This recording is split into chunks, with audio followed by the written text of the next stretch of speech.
हाय दोस्तों, आज का टॉपिक बहुत अहम टॉपिक है ROE, return on equity. Finance में बहुत ज़्यादा इस्तेमाल होने वाला रेशियो है। अस्सलाम वालेकुम, मेरा नाम है वकार बलवाना। तो आप जुड़ चुके हैं हमारे साथ वैल्यू इन्वेस्टर बनने के लिए। अगर आपने पहली वीडियो नहीं देखी तो आप जाएं पहले वो देखें, क्योंकि उनकी समझ अगर आपको नहीं आएगी तो इसकी भी समझ नहीं आएगी। मैं पहले दिन से यही कह रहा हूँ, जिस बंदे का शौक़ है मैंने इन्वेस्टर बनना है तो उसको चाहिए तमाम जो वीडियोज़ हैं जो मैंने आसान ज़बान से समझाई हैं आपने शुरू से देखनी है, तो फिर आगे आगे जो भी चैप्टर आएंगे आपको अच्छे तरीके से समझ आएंगे। तो आज हमारा टॉपिक है ROE, रिटर्न ऑन इक्विटी। अगर कोई भी आप कारोबार करना चाहते हैं आज के दौर में, तो उसके लिए पैसे की ज़रूरत होती है। तो पैसा अगर आपके पास पड़ा हुआ है, अपनी खुद की इक्विटी से उधर से लगा सकते हैं, या अपने दोस्तों से लेकर पैसा कोई भी बिज़नेस स्टार्ट कर सकते हैं और उनको उसकी हिस्सेदारी दे सकते हैं। तो इसको कहते हैं इक्विटी। अगर आप कोई भी बिज़नेस शुरू करते हैं तो खुद से पैसा लगाते हैं या दोस्तों से पैसा लेते हैं या लोगों से पैसा इकट्ठा करते हैं, तो उनको पैसों के बदले में हिस्सेदारी देते हैं, शेयर देते हैं, तो इसको इक्विटी कहते हैं। और दूसरा जो ज़रिया है पैसा इकट्ठे करने का, वो है डेट। अगर आप लोगों से या बैंक से लोन लेते हैं और उस पर सूद अदा करते हैं तो उसको डेट कहते हैं। ये दो तरीके हैं जिनसे आप कोई भी बिज़नेस स्टार्ट करने के लिए पैसा इकट्ठा करते हैं। या तो आप अपने खुद से पैसा लगाते हैं जो आपकी इक्विटी है, तो या आप लोगों से पैसा इकट्ठा करते हैं या दोस्तों से करते हैं, तो बदले में उनको शेयर देते हैं, तो इसको इक्विटी कहते हैं। अगर आप लोन लेते हैं, ख्वाह आप लोगों से लेते हैं या आप बैंक से लेते हैं, उसको डेट कहते हैं। मेरा ख्याल है ये टॉपिक क्लियर हो गया होगा। मैं दोबारा कहता हूँ, इक्विटी वो रकम होती है जब बिज़नेस के शुरू में आप खुद से अपनी सेविंग से पैसा लगाते हैं या अपने दोस्तों से या लोगों से इस शर्त पे पैसा इकट्ठा करते हैं कि आपको बिज़नेस के शेयर मिलेंगे, हिस्सेदारी मिलेगी। तो दूसरा तरीका है पैसा इकट्ठे करने का, वो डेट है।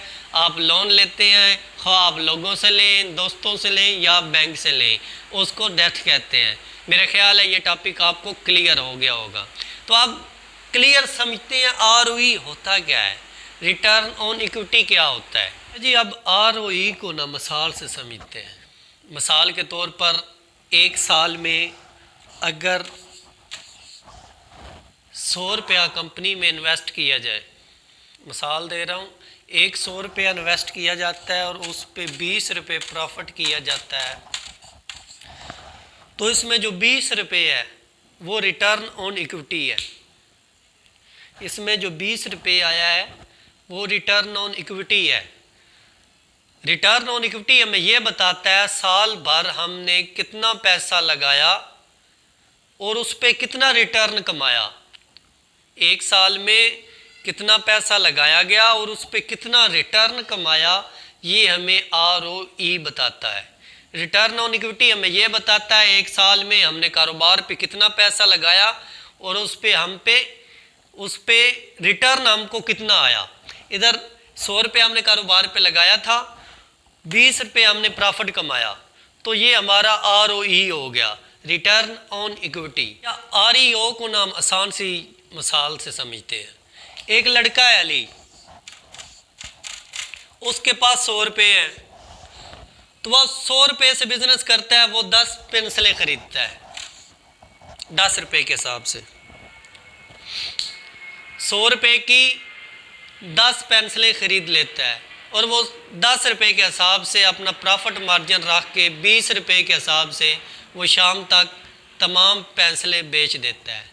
इसमें मैं आपसे एक सवाल करूंगा, पिछली वीडियो में हमने पढ़ा था नेट प्रॉफिट मार्जिन, तो इधर वो कितना प्रॉफिट मार्जिन ले रहा है? वो 50% अपना प्रॉफिट मार्जिन ले रहा है। इधर 10 की लेके 10 की बेच रहा है और इसमें ROE कितना ले रहा है? 100% ले रहा है, 10 रुपये की लगा के उस पर 10 रुपये प्रॉफिट ले रहा है, ये इसका ROE है।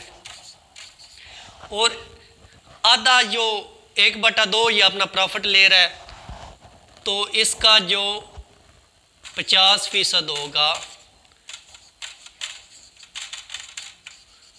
प्रॉफिट मार्जिन, 50% ये प्रॉफिट मार्जिन ले रहा है, और इसका जो ROE है वो 100% है। तो एक और लड़का है, उसकी भी मिसाल लेंगे, उसका नाम है आसम। मेरा दोस्त है, उसका ही नाम ले रहा हूँ।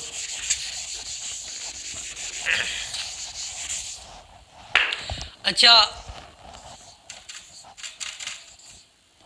आसम, यार नाम उसका सही नहीं लिखा, सही लिख दो।